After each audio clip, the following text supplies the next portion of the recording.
All right, so let's get going on today's class. So today we're going to finish up our look at Chapter 5, this Introduction to Hypothesis Testing, this chapter that introduces the basic procedure that we're going to be using for the rest of this course. So today we're going to wrap it up so that you have all of the skills that you need to do every step except one. And that last one is going to be done in Chapter 6. But today we're going to get you almost there to the complete package. So before we do that, just want to remind everybody about exam number 2 that's coming up. So this is actually a whiles away. This is going to be on Thursday, October 24th. So after the fall break. And it's going to cover chapters 4 and 5. So it'll cover 4 with the probabilities, reading the normal curve, and chapter 5, which is all about hypothesis tests. Much like exam number 1, it's going to be a computational exam. It'll be done in Excel. It'll be available through Canvas. And it's going to have 8 questions.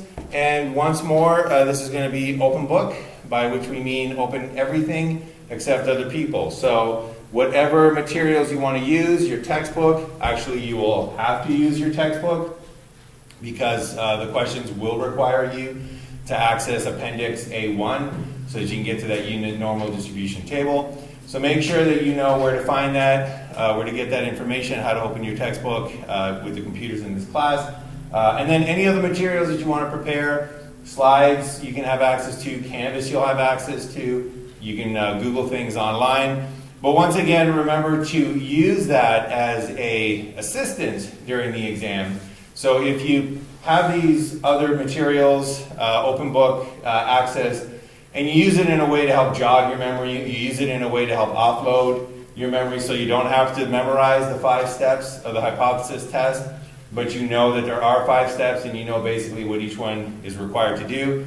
That's the best way to use this open book format. Again, if you try to learn the material during the exam, because it's open book, you will run out of time and be unable to complete the exam. So it's going to be much like exam number 1, where if you are an experienced statistician, you can blow through the exam in about 10 to 15 minutes. Because you're at the stage that you are, it's probably going to take you a little bit longer. But just know that most of the time in the exam, you can spend thinking about what needs to be done, and there's actually going to be very little actual entering in of the information. So bear that in mind. You have time to think about it, but you definitely do not have time to learn it during the exam. So make sure you know everything and then use the open book format to assist you. And again, open everything means everything except other people, so the work has to be your own, no communicating with others. All right, so that is on the 24th. The review session we're going to have next class, so Thursday, October 14th. It's going to be the open review session. And once again, this is going to be student-driven, so bring your questions, anything that you want to see to prepare you for the exam. And then once again, it's also going to be optional. So if you feel your time would be better spent preparing in another way, feel free to do that as well. All right, so any questions about exam number 2? All right. So once again, just to remind you what we're doing, this is hypothesis testing. This is the way that we as psychologists can go from a sample and say things about an entire population. So that's what is the basis of psychology's ability to help people. Because instead of doing all this work and all this effort and dedicating all these resources and only being able to help 14 individuals in a sample, we can use statistics to open up psychology to the 7 billion people that are living on Earth. So we don't just help our sample, we can actually help the entire population. And hopefully now that you've seen the 5-part hypothesis testing procedure, you will see that all of the work that you've been doing up until this point has been building to this exact moment. So all of the practice that you've been doing, you'll see parts of that, all those components being used in the hypothesis testing procedure, reading a graph, dealing with frequency distributions, calculating a z-score, what is a standard deviation, what is a mean. All of those are coming together now for this hypothesis testing procedure, for this super cool thing that we are able to do as psychologists, where we take a look at real data and we put it into practice. We take a look at real data and we make conclusions that affect real people's lives. Now, to extend this metaphor of the statistician as a ninja, if you, according to this diagram here, there are 5 stages to ninja training and development. And eventually, what we're going to be doing in this course is get you to the point where you are no longer a trainee in statistics, but you are completely ready to go and do these tests alone. You are ready to be handed a set of data, and for anyone, me during an exam, your future employers, future grad school supervisors will be able to say, here's data, go and analyze it, and you will be able to do all 5 steps all by yourself. That's the end goal for this course. Right now, however, we have 5 of these steps, much like the 5 steps of the hypothesis testing procedure, and you can do step number 4. You can calculate your sample's z-score and find it on the unit normal distribution. So that's calculating z-scores, that you've got down. Step 5, determining whether your z-score is in the cutoff range, has gone beyond the cutoff scores, or if it's still within the cutoff scores. Determining whether you should accept or reject a null hypothesis, that you're completely able to do on your own right now as well. Determining your null and research hypothesis, that you have part of the story, and you're going to get the final part of the story today. Determining your comparison distribution, that we have no idea how to do yet. And looking up your cutoff scores, right now you have no idea how to do that as well. We have not covered step 2 and step 3. So what we're going to do today is we're going to finish our skills for step 1, determining a null and a research hypothesis. And then that's going to allow you to finally be able to do step 3, which is to determine your own cutoff score. So no longer will I have to say, oh, the cutoff scores are here and here. You yourself will be able to say, oh, I can find those cutoff scores by myself. So by the end of today, we will have 4 out of the 5 steps all done, all ready to go, building you up to the point where you can do the entire hypothesis testing procedure on your own. All right, so what are we going to be doing today? We are going to take a look at one-tailed and two-tailed hypothesis test. That's going to fill in that last missing piece of information for step number 1.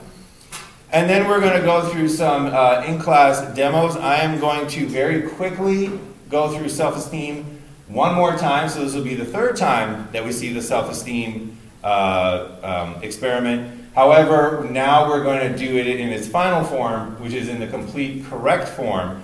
And then you're going to have time to do some in-class practice on a study on car crashes and a study on the effectiveness of timeout, not for children, but for adults.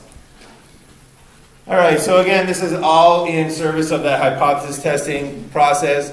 Those 5 steps. Step number 1, restate your question as a null and a research hypothesis. Step number 2, determine the characteristics of your comparison distribution. Step number 3, finding that cutoff score on that comparison distribution. Step number 4, determining where your sample is on that comparison distribution in relation to the cutoff scores. And then finally, deciding whether to accept or reject the null hypothesis. So what we need to do now is take a look at one-tailed and two-tailed hypothesis, and that will allow us to do step 1 completely, and that will also allow us to figure out how to do step 3 once we understand one- and two-tailed. All right, so one- and two-tailed hypotheses, what do these refer to? Well, they refer to 2 ways that psychologists ask questions. So a two-tailed hypothesis is so named because in the comparison distribution, you end up with 1, 2 tails. A one-tailed hypothesis is so named because in the comparison distribution, you end up with 1 tail. So a two-tailed hypothesis has 2 critical regions. It has 2 lines in the sand. It has 2 tails, 1 body. A one-tailed hypothesis has 1 critical region, 1 line in the sand, It's got one tail and one body, hence the name. So when is it that you're going to have two tails in your comparison distribution? And when is it that you're only going to have the one tail? Well, a two-tailed hypothesis test is known as a non-directional hypothesis. It's when you ask a question that is looking for a difference, but not in a specific direction. So if you ask a question such as, we're going to test whether this treatment has an effect, that's a non-directional hypothesis, because the treatment can have an effect if it increases the scores. The treatment can have an effect if it decreases the scores. What you're looking at is, does it do either? Does it change the scores either higher or lower? So the treatment has an effect would be a non-directional hypothesis. So one example of a non-directional hypothesis would be if you are asking, does social media use have an effect on depression? And that would be a non-directional hypothesis, because maybe social media use makes people more depressed. On the other hand, maybe social media use makes people less depressed. Maybe the constant comparison makes them feel more depressed because they're always comparing their average to everybody's best of collection. Or maybe it actually makes them feel less depressed because it gives them a sense of community, it gives them a sense of connection. It could go in either direction. And if we were to test that, we would use a two-tailed hypothesis test. Maybe it increases, maybe it decreases. We just want to know, does it do something? Does it change those scores? So that's when you would use a two-tailed hypothesis test. A one-tailed hypothesis test, on the other hand, is for directional hypotheses. And a directional hypothesis is where you have a specific direction in mind, a specific effect in a specific way. Specific direction in mind is a better way of saying that. Anyways, here's the example. If you say that your treatment causes an increase, that's a directional hypothesis, because you're specifically looking if it will cause an increase. Not just that it'll cause a change. You're saying, I'm not interested in the decrease.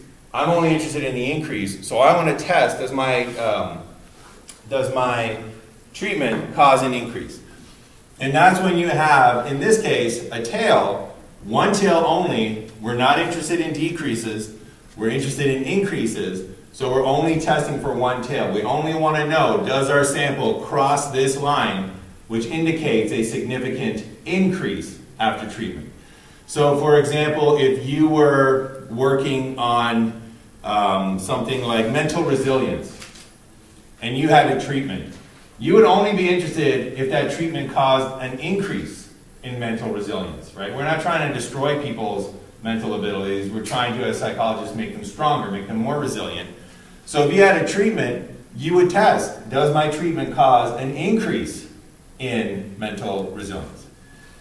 You can also have a one-tailed hypothesis where you test for a decrease. So sometimes you want to know if your treatment decreases certain scores.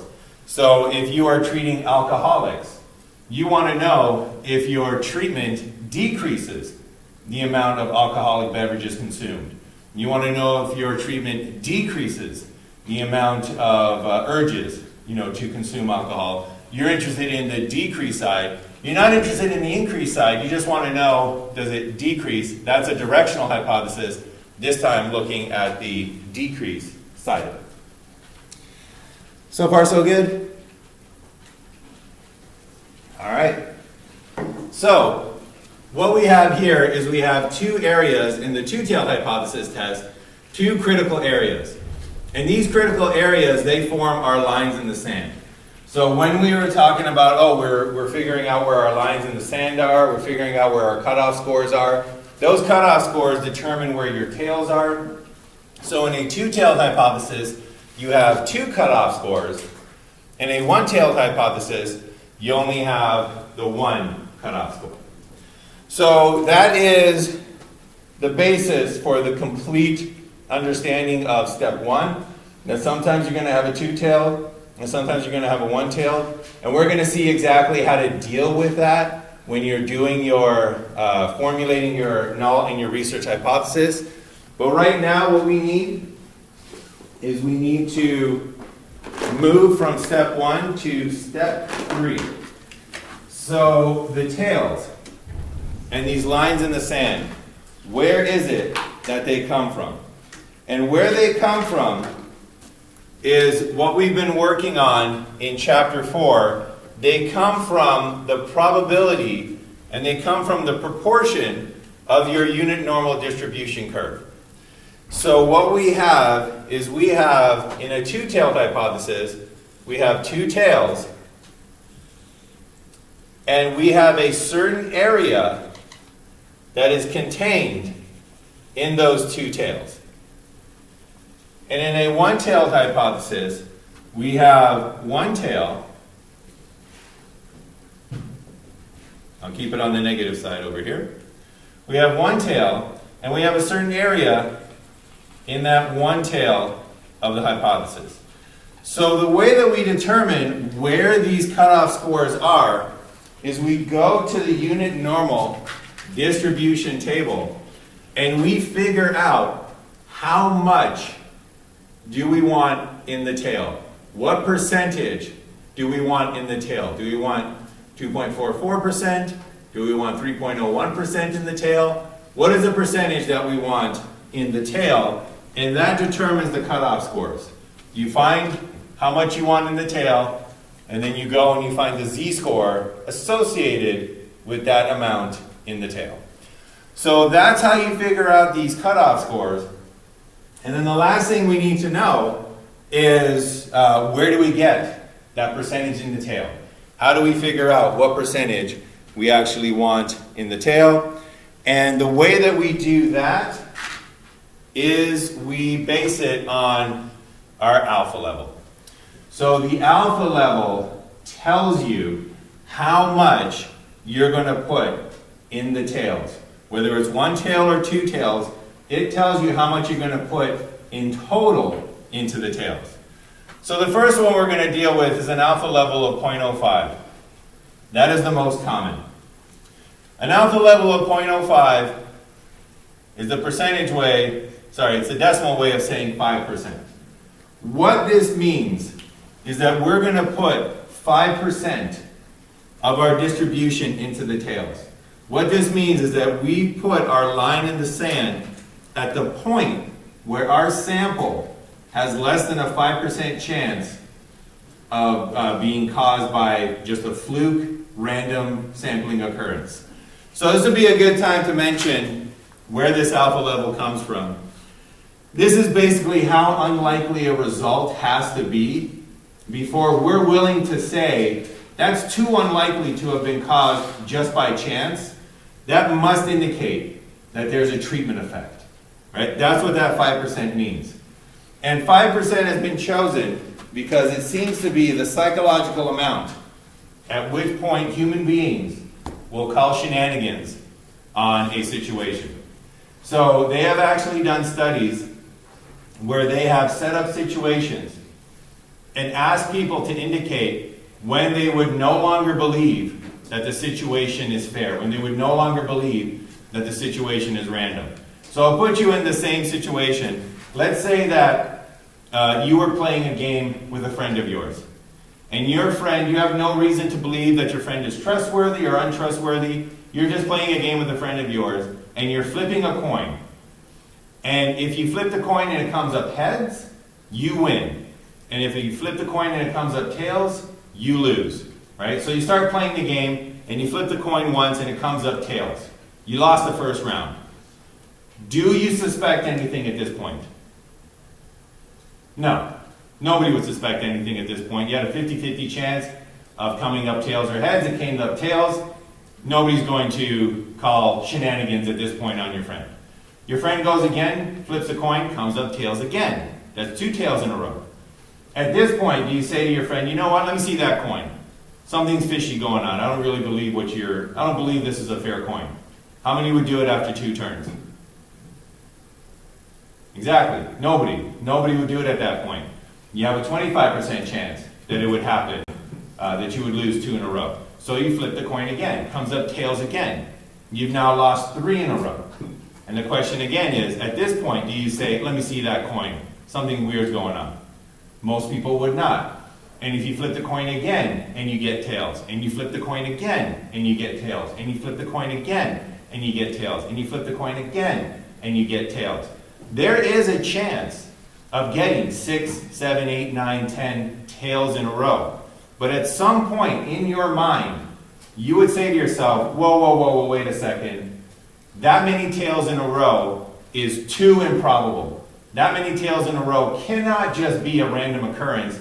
Something weird is going on. That coin is loaded, you're flipping it in a certain way. There's something going on that's not random.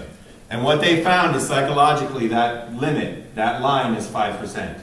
People will usually go down to a chance occurrence of 5% before they say something weird is going on. And that's what this line in the sand is. This line in the sand is 5% in the tail, where if you're in the body, you say, well, nothing really is going on, the treatment doesn't have any effect. But if you cross it, you say either we have a really weird sample or the treatment has an effect, and it's too weird. It's too many tails in a row. It's too unlikely to have occurred. Shenanigans are called, and you figure it's got to be something that the treatment is doing. So that's what the alpha is doing. How do we use it to get these lines? Well, it depends on whether we're doing a one-tailed or a two-tailed test. So if we're doing a one-tailed test, yeah, that's the one I got queued up. If we're doing a one-tailed test, we take that 5% and we put the whole thing into one of the tails, right? We're doing a one-tailed test. We take the 5%, we put the whole thing into a tail. We need to find what is the z-score associated with 5% in the tail. And now you can see why we did chapter 4 before coming to chapter 5. We need to know what is this z-score that will put 5% in the tail. So to answer that, we go to our unit normal distribution table here, and we look at percent in the tail, and we scroll all the way down until we find 5%. Now 5% is a little tricky because there is no 5%, and you got 5.05 and 4.95 together. Those are equally distant from 5%. So just be aware that in your homework, I think you got to use the 5.05, but you can just double check that. If it doesn't work, use a 4.95. In the exams, you can use either. But for this purpose here, just to kind of show you, you would find the percent in the tail. There's 5% right there. So if you put 5% in the tail, you then look at your z-score. What is the score? What's that score that's going to put 5% in the tail? And it's 1.64. In this case, we're on the negative side. So that line in the sand equals minus 1.64. That is the cutoff score for your unit normal distribution. You have just determined step 2, your cutoff score on the unit normal distribution. No, step 3, your cutoff score on the unit normal distribution. Sorry. All right, so that's for a one-tailed test. What about a two-tailed test? What if you're doing a two-tailed test with an alpha of 0.05, an alpha of 5%? Well, when you're doing these tests, the tails in total have to equal your alpha. So in this case, what you would do is you would take your 5% and you would split it half into one side and half into the other side. And what that means is that you have 2.5% in the upper tail, you got 2.5% in the lower tail, and now you have to find the z-scores that will give you 2.5% in a tail. So once again, we go to our unit normal distribution table, and we scan in the tail, percentage in the tail, and we scan down until we get to 2.5%, and this one's actually friendly because it is there, 2.5%. We scroll across to where the z-scores are, and we find a z-score of 1.96, and that means that our cutoff scores are positive 1.96 and negative 1.96.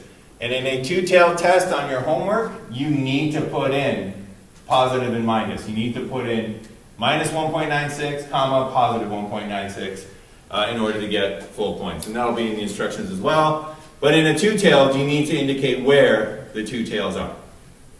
And that's how you do that step where you find your cutoff scores. That's how you do that, determine the cutoff scores on your comparison distribution. That's how you do step 3. All right, so that was for a alpha level of 0.05. Any questions on that? Okay, so the other alpha level that you'll see most often in psychology is 0.01. So in 0.01, you basically have 1% in the tail. So for 0.01, that's where you have 1% in the tail. That's where you really want to make sure that there's a treatment effect. So if you're doing studies that involved mental illness, if you're doing studies that involve pharmacological drugs, you'd probably want to have an alpha of 0.01% just to make really sure that there is a treatment effect if you decide that there is one. But again, if you take 0.01 as your alpha level, you got 1%. For a one-tail test, you got to put 1% in the tails. So you put all 1% in that tail, and then again, you look up the z-score that puts 1% in the tail. And in this case, once again, you go to percent in the tail. That's the z-score, that's the percent in the tail that's closest to 1%. 0.99 is the closest you can get. And then you look at the z-score associated with that. And this time, instead of minus 1.64, it's minus 2.33. And again, it's minus because we're on the negative side, because for this example here, we're looking for decreases. If we were looking for an increase, it would be on the positive side, it would be positive 2.33. And then if you're doing this in a two-tail test, if they said you have a two-tail test with an alpha of 0.01, once again, you take that 1%, it describes the area in all the tails. So in this case, you split it up, and you get 0.5% in the upper tail. You get 0.5% in the lower tail. So now we got to find out what is the z-score associated with 0.5% in the tails. So we go to our unit normal distribution table. We look up the scores that are closest to 0.5%. Once again, there's 2 that are equally close. So you can use either or in the exam, and in your homework, try one and then try the other. That's the only advice I can give. But importantly, what we're doing is we look up the percentage in the tail. This time we want 0.5% because we took our alpha, we cut it in 2, so that the total amount of area in the tails is 1%. That's what it adds up to. But we're looking for 0.5% in the tail. We find it, we look at our z-score, 2.57, and that means that our cutoff score here on the positive side is positive 2.57, and then on the negative side is negative 2.57. And that's where you get your cutoff scores. That's how you do step 3. So that determine the cutoff sample scores on the comparison distribution. You look up your alpha, and then depending on whether it's a two-tailed or a one-tailed test, you determine what percentage is in each tail, and then you go to your unit normal distribution table, and you look up the z-score, and that z-score is your cutoff score. All right, any questions on that, on doing step 3? So once again, just to kind of continue the theme here, you can see that this step 3 is nothing more than what we were doing in chapter 4. There's nothing else than here's a percentage, look up the z-score, here's a z-score, look up the percentage. So the more practice and fluency you put into doing that, the less of a challenge step 3 is going to be. So the more automatic you can make things, the more straightforward each of these steps is going to be. So if you've been putting in the work, which a lot of you have been doing, step 3 now should be very, very straightforward because it's just doing what we've been practicing, but now we're just putting it into a planned out sequence. All right, so the last thing we need, step 1. Restate the question as a research hypothesis and a null hypothesis about the population. We, up until now, have been looking at two-tail tests. And we've been doing the null hypothesis and the research hypothesis for a two-tail test. Now we're going to see how to do a one-tail test. And we're going to see that right now. So, for a two-tail test, is there a difference between the treated population and the known or untreated population. Again, notice all we're asking for is there a difference? Which means that we are asking, is there an increase or is there a decrease? Is it different? It can go either way. All we want to know is, does it go at least in one direction? Right? Bigger or smaller, we don't care. We just want to know, is there a difference? That's a two-tailed hypothesis. And as we've seen last time, the research hypothesis for a two-tailed hypothesis is that the treatment does have an effect. The null hypothesis is that the treatment does not have an effect, right? It has no effect. That's the null hypothesis. The way that we write out the research hypothesis is to say that the mean of the treated population does not equal the mean of the untreated population. And the way that we write out the null hypothesis is that the mean of the treated population equals the mean of the untreated population. Because if your treated population is the same as your untreated population, logically, your treatment has done absolutely nothing. Now, one important thing to point out here is that there are three possibilities from any experiment. Any experiment can only have three outcomes. Either your treatment increased the scores, or your treatment kept the scores the same, or your treatment decreased the scores. That's the only things that can happen. It either increased, kept it the same, or decreased. So we have, in our hypothesis test, in our research and null hypothesis, we need to contain every single one of those possibilities, right? We need to make sure that every single one of these possible outcomes is represented somewhere in our hypotheses. So for a two-tailed test, when we're doing our two-tailed tests,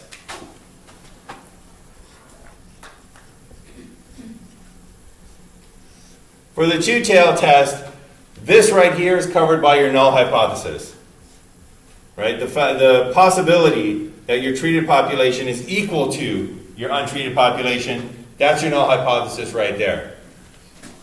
The treated population is not equal to the untreated population, is covering the possibility that maybe the treated population has increased, it's greater than the untreated population, and it's covering the possibility that maybe your treated population is less than your untreated population.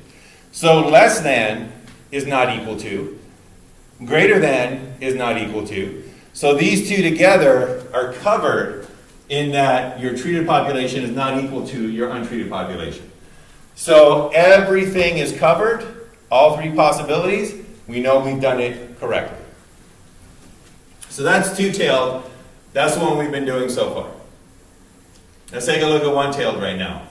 We'll start off with one-tailed, and we'll take a look at the treatment causes an increase. So we got one-tailed here.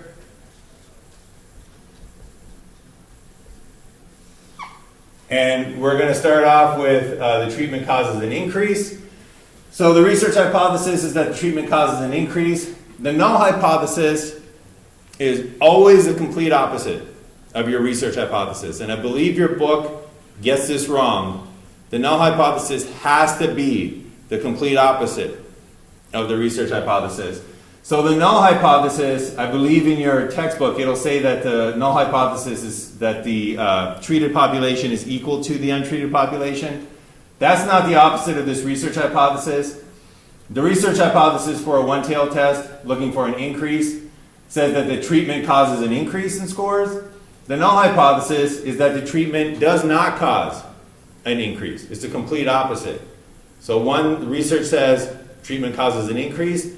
Null hypothesis says opposite. Treatment does not cause an increase. The treatment causes an increase is written as the mean of the treated population is greater than the mean of the untreated population. Right? That's what an increase means. And notice that that covers this possibility here. Your treatment causes an increase. So for a one-tailed hypothesis looking at increases, this is your research hypothesis right there. It gets covered. That possibility is covered.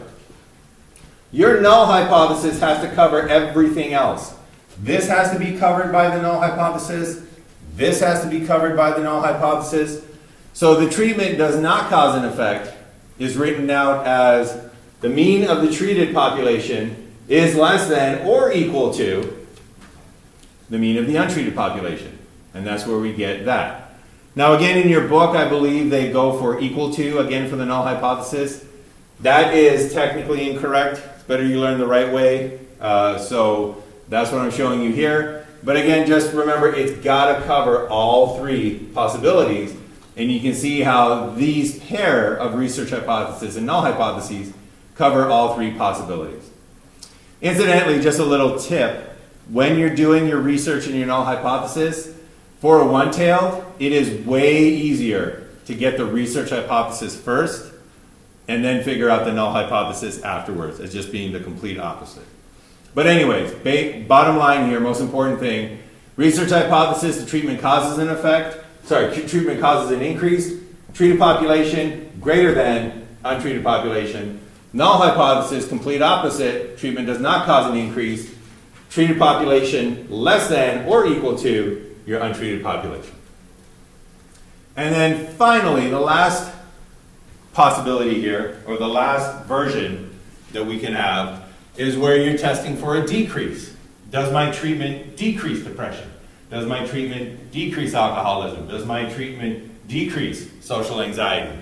So if you're testing for a decrease, once again, your treatment, your research hypothesis is that the treatment does cause a decrease. Your null hypothesis is the opposite. Your treatment does not cause a decrease. You would write out your research hypothesis as your treated population is less than your untreated population. So in this case,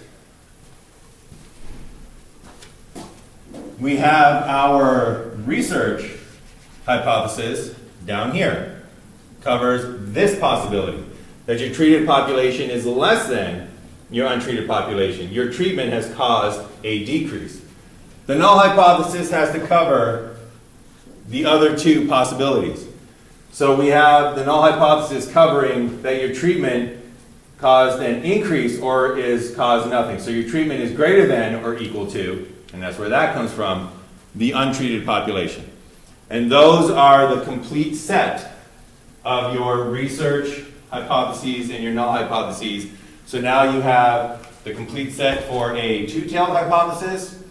You have the complete set for a one-tailed increasing hypothesis. You have the complete set for the one-tailed decreasing hypotheses. And those are the three types of questions that can be asked. Any questions on that before we put it into practice? Yep. Yeah, so if your treatment, so you said the treatment causes a decrease, so Yep. does that mean you're going to reject the null? If your treatment causes a decrease, yes. Okay. So in that one-tailed hypothesis, this is the situation that we would be dealing with. Right. We'd be interested in the decrease.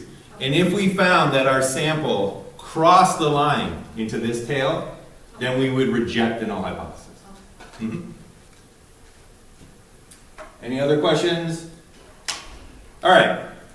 So we're going to do one follow-along in-class example, and then you're going to have a chance to do two on your own during our practice time. So back to the elementary school, back to these children just doing endless sets of push-ups, back to you intervening with a self-esteem program that you hope will increase the self-esteem of these students. So you have the games program, not the traditional push-ups program, and you're hoping to increase the self-esteem of these students. Now, notice that the last time that we asked this question, we were talking about a sample of 16 children. They're selected. After 3 months, each child is given a standardized self-esteem test. But importantly, we were looking for an increase in individual self-esteem. Right? We were looking specifically for an increase in individual self-esteem. But we didn't test that. Notice, we did a two-tailed hypothesis test. So what that did is it basically made our test inefficient. It made our test insensitive to actually discovering whether our treatment is correct. Because instead of putting all of our alpha into one side of the test, we split our alpha. We put half of it into the side that we're interested in, and half of it into the side that we're not interested in, and that reduced the power of our test. So specifically, this side here in our two-tail test, this is where if our treatment made it into this tail, we would have discovered a treatment that increased the self-esteem of students. And we would get on the phones and we would call up schools and we would say, hey, do you want to increase the self-esteem of your students? Well, do I have the program for you? You know, tell me when I can come over and we'll work with your students and increase their self-esteem. This side, if your sample went into this side of the tail on a two-tail test, what that would mean is that you would call up those schools and you would say, hey, do you have students that have too much self-esteem? Would you like to crush their souls and destroy their spirits? Well, boy, do I have a program for you, because this is a decrease in self-esteem. We're not interested in that.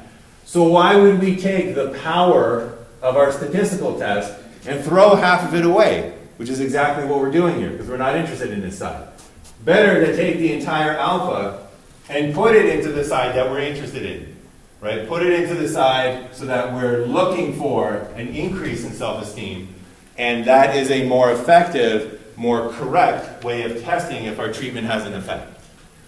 So rather than assuming a two-tail test, which is what we did last time, we're going to do it correctly. We're going to assume a one-tail test with an alpha of 0.05. We're going to assume we're looking for an increase in self-esteem because that's what we want. We want to test, does our treatment cause an increase? Rather than does our treatment cause a difference? All right, so looking for an increase. And notice we're using the original sample mean here. And if you remember a couple of classes ago, on a two-tail test, that failed to cross the line in the sand. On a two-tail test, that sample remained in the body, and we concluded that our treatment has no effect on students' self-esteem. Now we're going to see, done correctly with a one-tail test, what that same sample mean would indicate. All right, so we go through the hypothesis testing procedure. A lot of this is going to be the same, but we do have a couple of things that are different.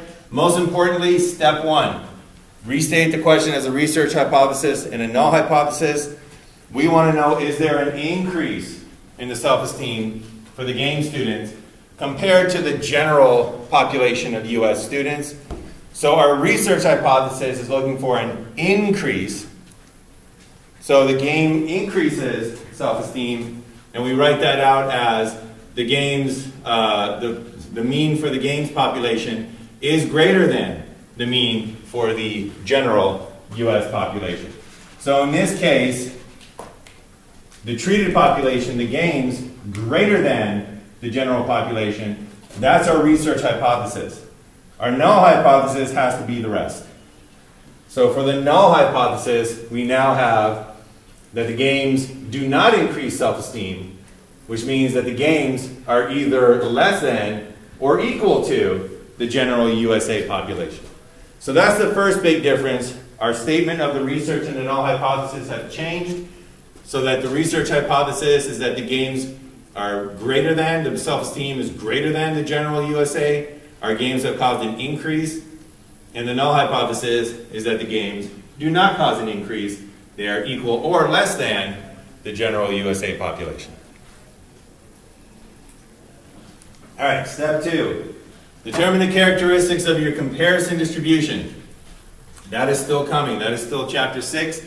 For right now, it's got to be given to you, and it hasn't changed.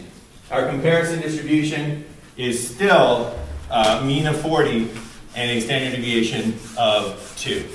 So that is importantly, and I'll mention this one more time, that is our comparison distribution mean and our comparison distribution standard deviation. That is the distribution of sample means, so that we can take our sample of 16 students and compare them to a sample distribution that is made up of every possible group of 16 students.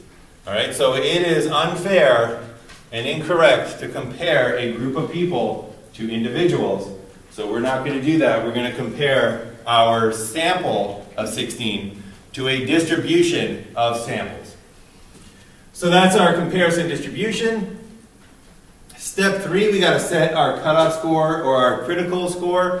And once again, we don't have this comparison distribution in any appendix in our textbook. So we have to transform it into a unit normal distribution that has a standard deviation of 0, a mean of 0 and a standard deviation of 1. So we got to transform this guy into that, and this is where we find our cutoff scores. So we're going to set our cutoff scores, the target against which we're going to compare the rest of our study. And for this, we need to know our alpha level, which was 0.05, and we need to know what part of this do we want. What part of this do we want our lines to be? And that comes from the research hypothesis. We're specifically looking for an increase. The negative side here is when you're looking for decreases. The positive side here is when you're looking for increases. So that's the tail that we want to find out. Our alpha level was 5%, 0.05 or 5%. So we got all 5% in the tail. So we find 5% in the tail of our table.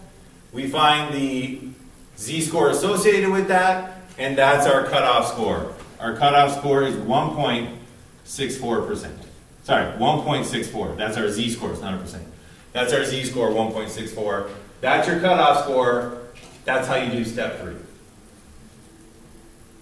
All right, so we have our cutoff score, our critical z-value. Next, we determine our sample score on the comparison distribution, because once again, our sample is somewhere here. It has a mean of 43.5. So it's somewhere there, but we need to find out exactly where it is in relation to our cutoff score that we just looked up. So we need to transform this into a z-score. So we use the skills we've been working on since chapter 2, figuring out the z-score for our sample mean here. That's the sample mean. That's our comparison distribution characteristics. Pop it into our z-score formula, and we find out that the z-score for our sample mean is 1.75. If this is 0, this is 1.64, our mean ended up crossing that line. Our mean ended up in the tail. So the last thing we need to do is figure out what do we do when the mean ends up in the tail. And that's step 5. So one more time, because I don't want anybody to make this mistake. Until you have step 5 rock solid in your mind, especially if you're dealing with negatives, you can end up with triple negatives in your brain. You know, was it less than the critical value, in which case we reject the null hypothesis? It's tough, right, until you really get good with it. So until you do, refer to these slides. Have these slides ready to go for your exam, for your homework, have them open. And then just, go through it. If the sample z-score is beyond the cutoff z-score, here's your body, here's the tail. The body is within, the body is the main point. If your sample z-score, which you just calculated, goes beyond, crosses that line, which it did, what do? We accept the research hypothesis and we reject the null hypothesis. So make a mental note. This is what we're doing. This is what we found. That's the conclusion. If, on the other hand, it didn't quite cross that line, if that mean ended up somewhere here in the body, well, then we would accept the null hypothesis and we would reject the research hypothesis. But as it is, we've already made our decision. So we had our sample z-score, we had our cutoff z-score, it was beyond, so we reject the null hypothesis. And we conclude that the games program does increase the self-esteem compared to the general USA program. All right, so that is the full-fledged hypothesis test right there. So what we're going to do right now, we got just under half an hour left. In your Excel, in your Canvas files, in the Excel practice sheets, there is this practice sheet right now, week 8, class 1, practice chapter 5, introduction to hypothesis testing. And it looks like this. Let me just pull it up real quick.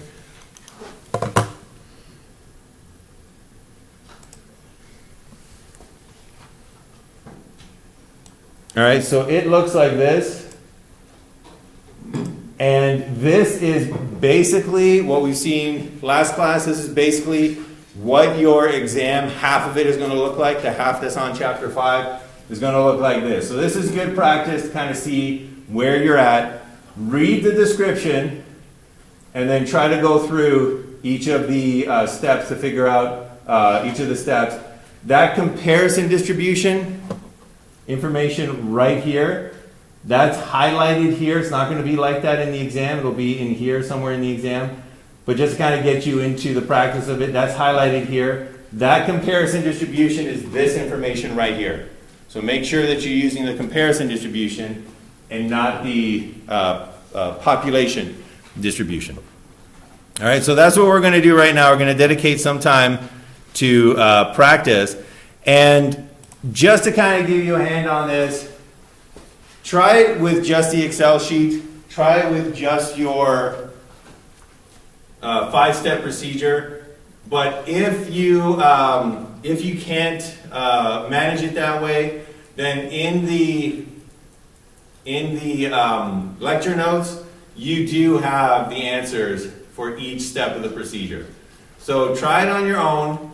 That would be a good way to see exactly how you're doing in this one. If it doesn't work out, try it with the lecture notes. Try to follow it step by step in the slides. And then if that doesn't work out, call me over and we'll make sure that you know exactly what to do. But give it a shot. We got, like I said, just under half an hour here. And let's see where we're at and get some practice on doing this Chapter 5 hypothesis testing. And one thing that I'll just mention real quick that some students end up having a little bit of trouble with. So when you are entering in for the equal sign here, well, I'll show you for the not equal sign, right? So let's say that you want, and I don't know if this is the right answer because I'm doing this real quick, but let's say that you want less than for the research hypothesis. If you put whatever you want in there and then you click somewhere else, you'll be fine for any symbol except the equal symbol. So the equal symbol means equals, but it also means indication that you're going to give Excel a formula. So if you put the equal symbol there and then you start clicking elsewhere, it's basically going to say, oh, you want me to make it equal to this cell over here? So the click method will not work. What you basically want to do, what you basically want to do is you want to put in the equal symbol and then just hit enter. And that'll take you to where the equal symbol is in there so that it'll be, if it's correct, it'll be graded as correct. This is a one-tailed test, so it will not be graded as correct on this case. You know, but that's how you would do that. If you ever kind of get rid of the symbols, you can just kind of Control Z if you put in the wrong one or you erase the wrong one. On an exam, if you mistakenly get rid of the symbols and you don't know how to bring them back in Excel, that's when you can just call me over. Just tell me what you want. The ones that are the hardest to find are the less than or equal to signs and the not equal to. So if you want less than or equal to and you get rid of it on an exam, just call me over and say, I would like this to be less than or equal to, and I'll just pop that in there for you, no problem.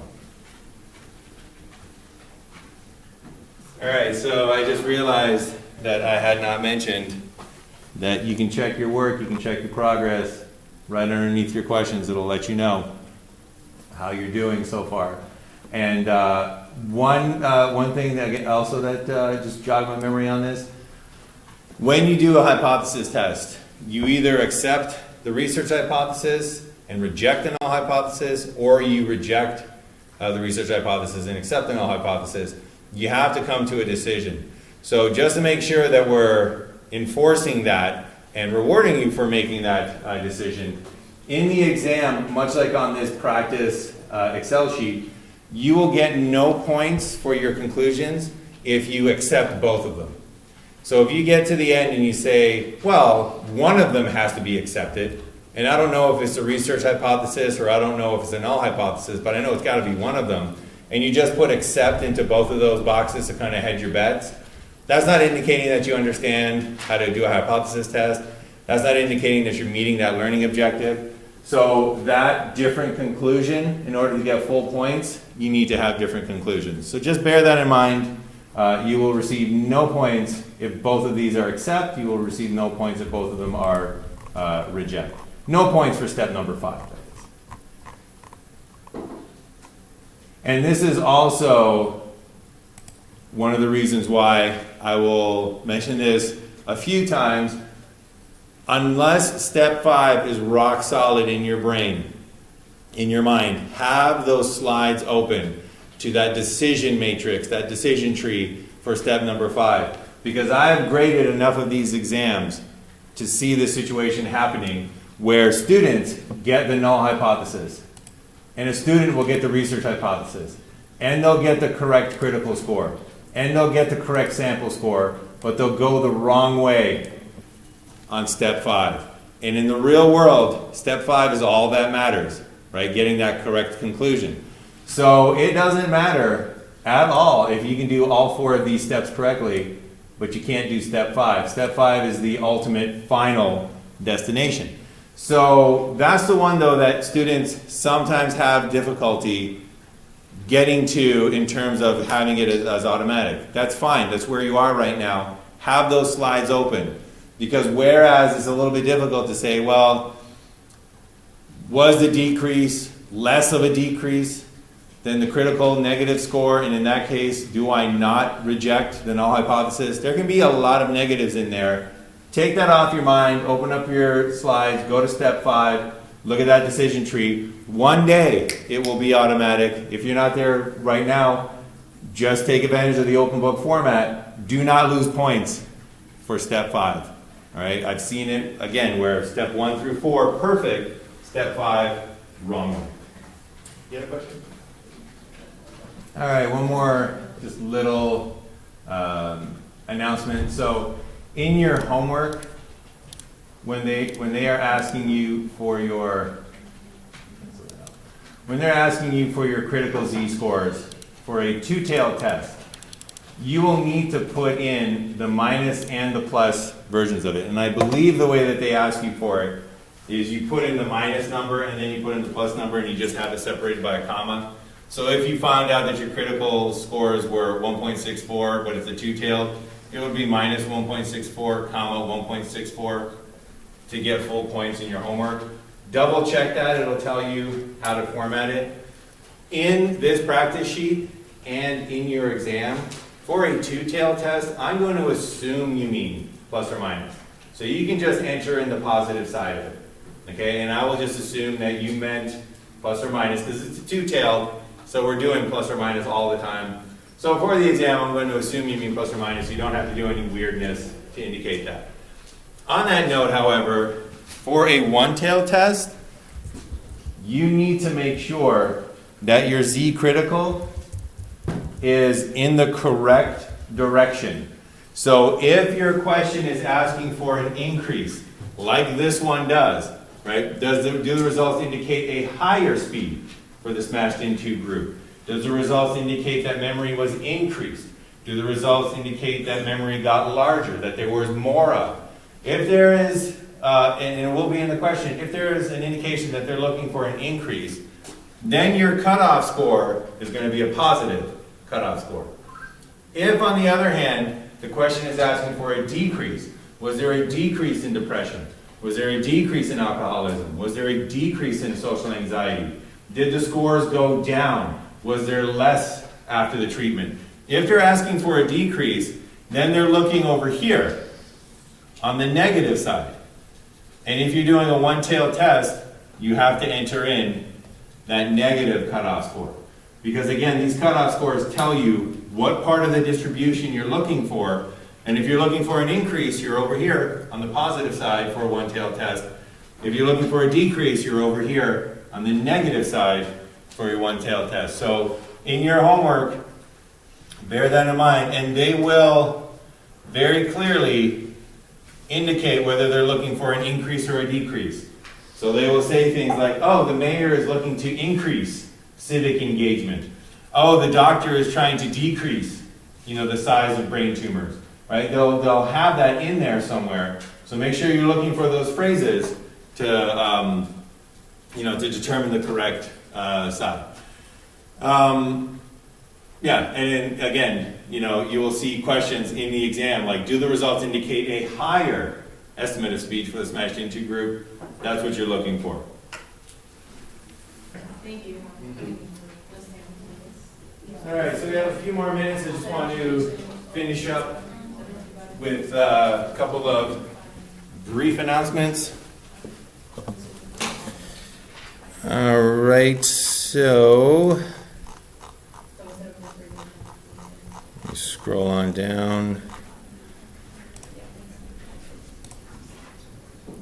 All right, so you now got the skills that you need to do your homework 5, chapter 5 homework assignment. So that is going to be due Wednesday, October 16th by midnight. So that's kind of standard for what we're doing. But we do have an exam coming up. So just be aware that because of the exam, there's always a little bit of weirdness with the deadlines to accommodate to get that feedback to you sooner so that you can use it for the exam. So just bear in mind that the Chapter 5 post-test, that is going to be due Wednesday, October 23rd by 10 a.m.